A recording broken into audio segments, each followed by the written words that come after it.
By all accounts, I was a happy, healthy person, but it still seemed to not help.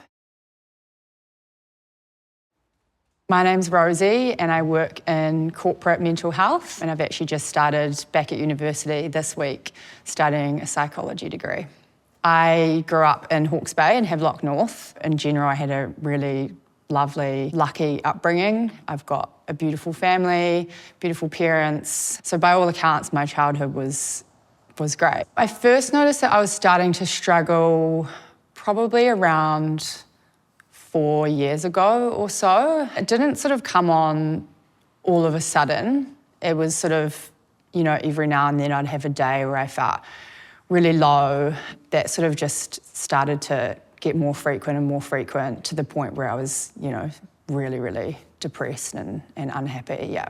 So the experience of going through depression is actually difficult to articulate and put into words, I think, because it's so much more than, and I think that's a misunderstanding as well that people have, it's so much more than just feeling sad. I think at the time I felt really hopeless. It felt like there was no way out of it. I went from this person who was really happy and energetic and bubbly to this person who I could, barely get out of bed in the morning. Waking up in the morning was one of the hardest parts, actually, just even trying to start my day. I would go to bed at night and not wanting to sort of wake up the next day either. And it was just that feeling of complete loneliness and isolation, not wanting to share with many people what I was going through. At that time, I obviously felt a lot of shame as well and embarrassment, I guess, and not knowing who to share that with. So it was just that general feeling of life is just really, really, really difficult right now, and I don't know really how I'm going to get through this is kind of what I was thinking, yeah. I think the moment I realised that it was actually, more of a serious problem, I was actually working in advertising at the time, just became to the point where it was every day became a real struggle. And that's when I thought, I actually told my mum, and then mum said, maybe you should go see someone. So I actually was lucky enough to go see a psychiatrist who then diagnosed me with depression, which was actually at the time was quite sort of liberating because I actually knew what I was dealing with. And then from there I could actually come up with a plan, in a way that, okay, how am I actually going to manage this and deal with this situation? It took me quite a while, I think, to tell mum that I was struggling. I think she knew, but I didn't fully open up because I was actually afraid to have that conversation with anyone, which seems weird because she's my mum. But I think because I didn't know what I was going through, I didn't really know how to even articulate that to another person. By all accounts, I was a happy, healthy person.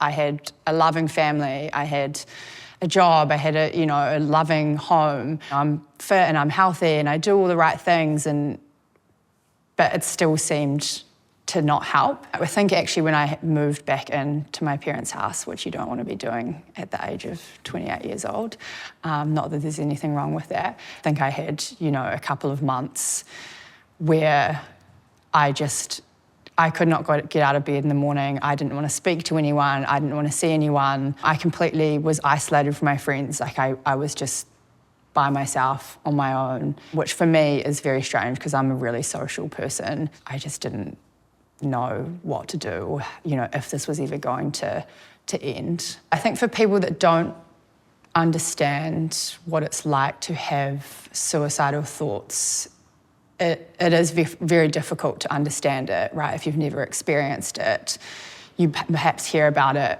but you don't know what it is actually like.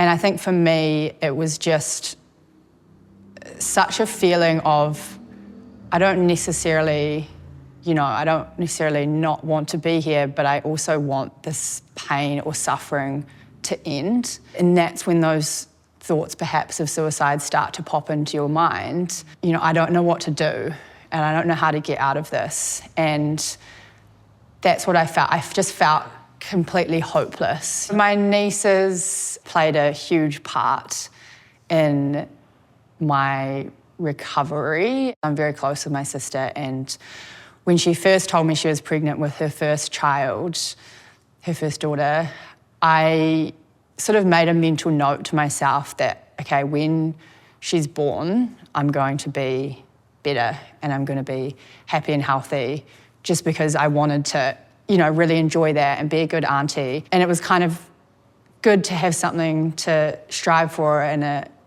something to look forward to. And when my first niece was born, she just completely changed my life. I love her like my own child. She's my sister's child, so it's that connection is really deep. My sister now has a second daughter as well, who's 2.5, and they just make me so happy. Now when I look back and now when I'm with my nieces and my family, it does make me so grateful that I am here to be with them, because really my whole family, and of course my nieces, was what obviously gave me hope. The things I've learned along the way is a lot of things. From a practical point of view, I've learnt how to look after my well-being and how to regulate my emotions, which is a massive one. Bad days do end. When you're feeling completely low and helpless and hopeless, you can't see a light at the end of the tunnel. And I really learnt that I just had to take it day by day by day by day. Maybe I'm not feeling good today, maybe I'll feel a little bit better tomorrow, or maybe I won't, which I think can sound a little cliche sometimes, but that's really the fact of it. I learnt that you have to put your mental health first. If you don't have your health, whether that's your physical health or your mental health, nothing else will work. One thing that I did do was went on medication, which I know is,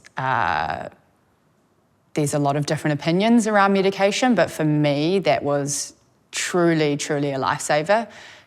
I was able to help my brain to manage the chemicals in my brain, to get me back to sort of equilibrium. And so that was actually a huge, literally a lifesaver. If I hadn't have done that, I think the story would have been quite different. And obviously I did all of the things that you should be doing, making sure I was moving my body, making sure I was getting out in nature. Swims in the ocean have been massive for me, again, as they're such an equaliser. If ever I'm feeling anxious or I'm feeling low, when I get in the cold ocean, that's a real equaliser for me. We know that mental distress doesn't have a look. It can happen to anyone. And just because it doesn't look like you are struggling or you don't seem like your life is that bad, your feelings and the way you're feeling is still valid. If I was standing in front of a person who could see no way out, I would say to try to find a glimmer. And when I mean that, I mean just one glimmer of hope, if you can, whether that's so small, whether that's one person in your life that you love, whether that's, these little moments in your life that bring you that peace and joy and happiness, is try to just find one thing. It doesn't matter how big or small it is, and focus your attention on that, or focus your attention on something in the future that you have to look forward to. Something that's going to bring you that hope. My name's Rosie and I'm a voice of hope.